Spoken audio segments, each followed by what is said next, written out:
Sir చెప్పండి. ముఖ్యంగా కేటీఆర్ గారు ఏ టైంలో వస్తారు? నిన్న మీతో ఫోన్‌లో కూడా మాట్లాడారు. అంటే మిమ్మల్ని బీఆర్ఎస్ పార్టీలోకి ఆహ్వానించినట్టు ఇవాళ ఆహ్వానించడానికి వస్తున్నారా? కన్ఫర్మ్ అయిపోయినట్టేనా? అంటే 2:00 వారు ఈజ్ ఎక్స్‌పెక్టెడ్ టు కమ్. అంటే వాస్తవంగా ఏదైతే బీఆర్ఎస్ ప్రస్తుత పరిస్థితులలో నేను కాంగ్రెస్ పార్టీ వీడిన నాడే ప్రత్యామ్నాయంగా ఏ పార్టీలో చేరాలనేటువంటి ఆలోచన నిర్ణయం తీసుకోవడానికి కొంత సమయం తీసుకోవడం జరిగింది. ఈ 15 రోజుల లోపల ఏదైతే ఉన్నదో ప్రస్తుతం నెలకొన్నటువంటి ఒక రాజకీయ పరిస్థితులు, ప్రజల్లో అభిప్రాయం ఇవాళ ఆనాడు 10 సంవత్సరాల కేసీఆర్ గారి పాలన చూసిన తర్వాత ప్రజలు మరింత మెరుగైన పాలన కావాలని చెప్పి కోరుతున్నారు.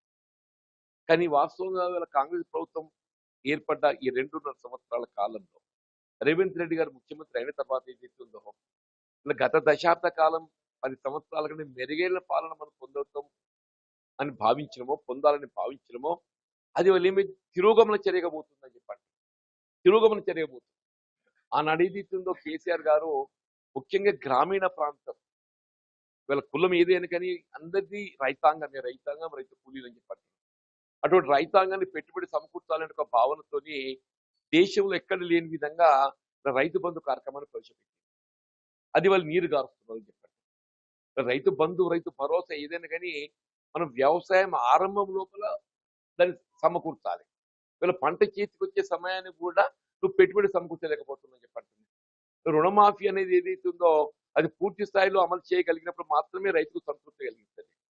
నువ్వు 2 లక్షల రూపాయల వరకు రుణమాఫీ చేసడం జరుగుతుందని చెప్పి పేర్కొన్నా కానీ 2 లక్షల రూపాయలు మించిన వాళ్ళు ఉంటే 2 లక్షల రూపాయల వరకు అమలు చేయు. 2 లక్షల రూపాయలు మించిపోయింది కాబట్టి వరకు రుణమాఫీ లబ్ధి ఉండకూడదు అని చెప్పారంటే ఆల్మోస్ట్ 30% ఫార్మర్స్ ఆర్ ఏమో 2 లక్షల పైన రుణం కలిగి ఉన్నటువంటి వాళ్ళు అని చెప్పి అంటున్నాను నేను. ఇలా పంట నష్టపోతే ఏదైతుందో రైతు బీమా సౌకర్యం లేదు, పంట నష్టపరిహారం కల్పించేటువంటి అవకాశం లేదు. వీళ్ళ రైతాంగమే కాదు, రైతు కూలీలకి ఏదైతుందో నెలకు 1000 రూపాయలు కనీసం, సంవత్సరానికి 12,000 రూపాయలు కల్పిస్తామని చెప్పని మనం పేర్కొనమే. అది ఇంతవరకు ఏదైతే కార్యరూపం దాల్చలేదు చెప్పంటున్నాను నేను.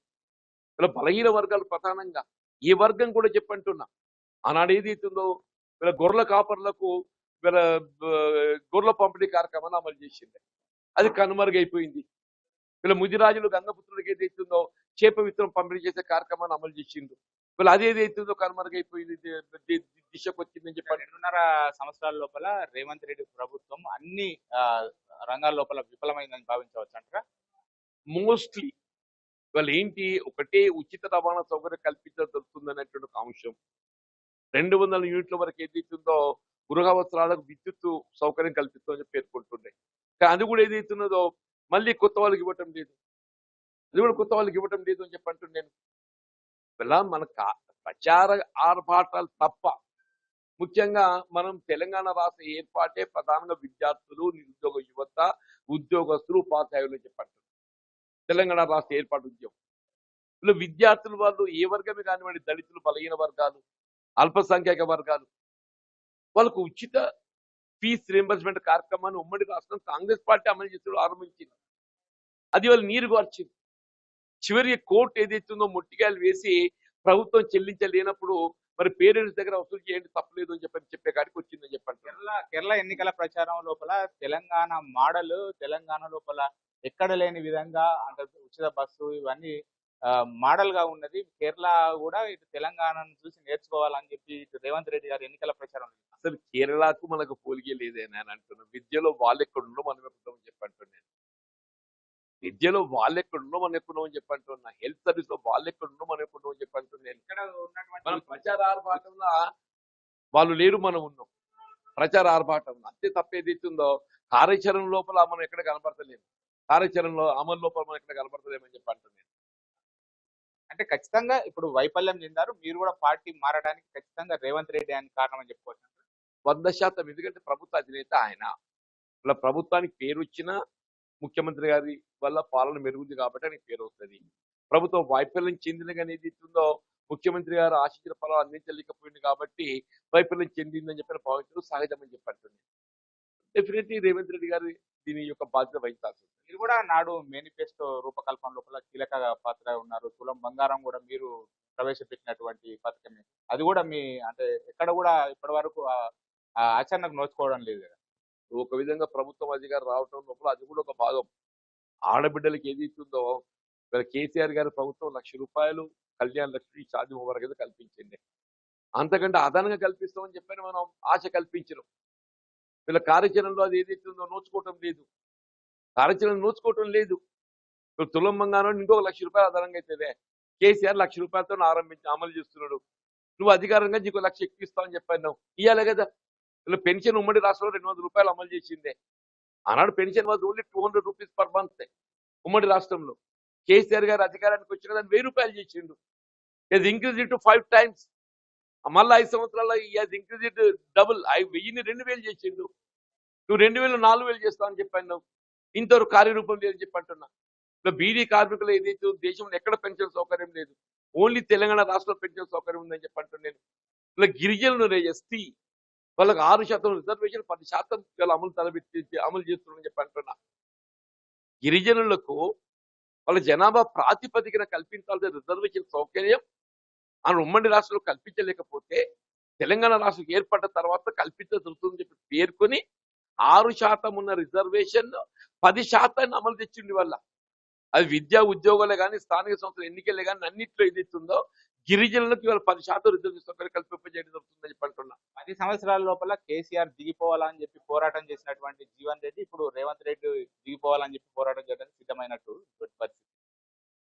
10 సంవత్సరాల కేసీఆర్ గారి పాలన చూసిన తదుపరి ఇంకా మెరుగైన పాలన వస్తుందని చెప్పి నేను భావించిన. మార్పు అనేది మనం ఎప్పటికైనా మెరుగు అంటే బెటర్ కోసం మార్పు ఉంటుంది. కానీ ఆ మెరుగు ఆ బెటర్ కనబడినప్పుడు ఏంటి ఆ పాతదే బెటర్ ఉండే కాడికి వచ్చింది. రేవంత్ పాలన కన్నా కేసీఆర్ పాలన బెటర్ అనే అది సమాజం ప్రజల్లో వచ్చింది. అది ప్రజల్లో వచ్చింది. రేవంత్ రెడ్డి గారు 2 సంవత్సరాల పాలన కంటే కేసీఆర్ గారి పాలన పెద్ద మనిషి ఆయన మంచిగుండేదా? ఏది చేసినా కానీ వీళ్ళు ఇంత ఆయకట్టు సాగునీరు అందింపజేయాలని చెప్పని ఆ కాళేశ్వరం ప్రాజెక్టు నిర్మాణం తలపెట్టిండు. అదేదో 2 పిల్లర్లు కుంగిపోతే 2 సంవత్సరాలు కట్టిన పునర్నిర్మాణం లేదు. ప్రత్యామ్నాయంగా తుమ్మిడియేటి వద్ద బ్యారేజ్ నిర్మాణం చేస్తామని చెప్పినారు. అది లేదు. గతంలో కాళేశ్వరం మీద మీరే విమర్శలు చేశారు. తుమ్మడేటి వద్దనే అప్పుడు కాంగ్రెస్ ప్రభుత్వం చేపట్టినటువంటి తుమ్మడేటి దగ్గర చేయకుండా కాళేశ్వరం నిర్మించారని అప్పుడే అన్నారు. ఇప్పుడు అంటే కాళేశ్వరం ద్వారానే పంట పొలాలకు నీరు వస్తున్నాయి. ఇప్పుడు వాస్తవమే ఆనాడు ఏదైతుందో 152 మీటర్ లెవెల్లో నిర్మాణం చేయగలిగితే బాగుంటుందని చెప్పని మనం అంచనాలు రూపొందించాం. 152 మీటర్ల లెవెల్లో సాధ్యం కానప్పుడు ఏదైతుందో అది 148 మీటర్ లెవెల్కి ఏదైతుందో అనుమతులు పొందిన 148 మీటర్ లెవెల్ కన్నా ఏదైతుందో మన ఇక్కడ కాళేశ్వరం మేడిగడ్డ వద్ద 100 మీటర్ల లెవెల్తో ఇంకొక 2 లిఫ్ట్లు అదనంగా అవుతుంది. ఆ 2 లిఫ్ట్ల అదనంతో ఏదైతుందో ఈ పుష్కలంగా నీరు లభించే అవకాశం మనం పొందుతున్నాం అని చెప్పి అంటున్నాం. కాబట్టి ఏదైతే అల్టిమేట్ ఇట్ ఇస్ ప్రూవ్డ్. ఇలా మీరు తుమ్మడిహట్టి వద్ద ఒక బ్యారేజ్ నిర్మాణంతో నీరు మళ్లింపు చేయగలిగితే డెఫినెట్లీ కొంత మెరుగుంటది. కానీ ఈ ప్రభుత్వం దానికి కార్యాచరణ రూపొందిస్తలేదు. ఇలా 2.5 సంవత్సరాలు గడిచిపోయింది. ఇంతవరకు డిజైన్స్ కూడా డిపిఆర్ రూపకల్పన చేయలేదు. ఇప్పుడు 6 మాసాల లోపల అయిపోయేటువంటి ఒక మేడిగడ్డ బ్యారేజ్ పునరుద్ధరణ 2.5 సంవత్సరాలు గడిచిందే. ఎంతవరకు కేసీఆర్ దోషిగా నిలబెట్టే ప్రయత్నం చేయడం జరుగుతుంది తప్ప రాష్ట్ర ప్రజల హితం గురించి ఆలోచన లేదే. రాష్ట్ర ప్రజల హితం గురించి ఆలోచన చేయి. ఈ 2 సంవత్సరాలు మన కరువు రాలేదు, ప్రకృతి సహకరించింది. రేపు దురదృష్టం కొద్ది కరువు వస్తే అప్పుడేం కావాలి మన పరిస్థితి? ఇప్పటికి మేడిగడ్డ పునరుద్ధరణకు ఏదైతుందో కార్యాచరణ లేదు ఇవాళని కూడా. సాధారణంగా జాతీయ పార్టీ వదిలేసి మరో జాతీయ పార్టీ వరకు అడుగులు వేస్తారు. కానీ మీరు ప్రాంతీయ పార్టీ వైపు వేస్తున్నారు. అంటే ఇప్పుడున్నటువంటి పరిస్థితి లోపల బీఆర్ఎస్ఏ ప్రత్యామ్నాయం భావించవచ్చు. 100% రాష్ట్ర స్థాయి లోపల ఏదైతుందో regional parties playing key role. Definitely జాతీయ స్థాయిలో జాతీయ రాజకీయ పార్టీలు ఏ విధంగానైతే ప్రధాన పాత్ర పోషిస్తూ రాష్ట్ర స్థాయిలో regional parties playing major role. మరి మీరు ఎక్కడ ఏ రాష్ట్రం తీసుకోండి చెప్పండి. మరి తమిళనాడు తీసుకోండి, regional parties playing major role. మీరు ఎక్కడ ఏ రాష్ట్రం తీసుకున్నా కానీ తెలంగాణ రాష్ట్రం ఏదైతుందో ఇక్కడ ఉద్యమంతో తెలంగాణ రాష్ట్రాన్ని సాధించుకున్నది. అది ఒక ఉద్యమ పార్టీ అయితేనే మళ్ళీ తెలంగాణ రాష్ట్ర పునర్నిర్మాణం చేసుకోగలుగుతున్న ఒక భావన ప్రజలు ఏర్పడ్డది. దానికి అనుగుణంగా నిర్ణయం తీసుకుంటారు. మీతోనే కేసీఆర్ గారు ఇట్లా ఫోన్ లో మాట్లాడారా? అంటే బీఆర్ఎస్ పార్టీలోకి రావాలని చెప్పి ఆహ్వానించారా? లేకపోతే ఇలా కేటీఆర్ గారు నిన్న మాట్లాడారు? నేను కేసీఆర్ గారితో మాట్లాడడం జరగలేదు. కేటీఆర్ గారితోనే మాట్లాడడం జరిగింది. కేటీఆర్ గారు ఈ రోజు వస్తున్నారు.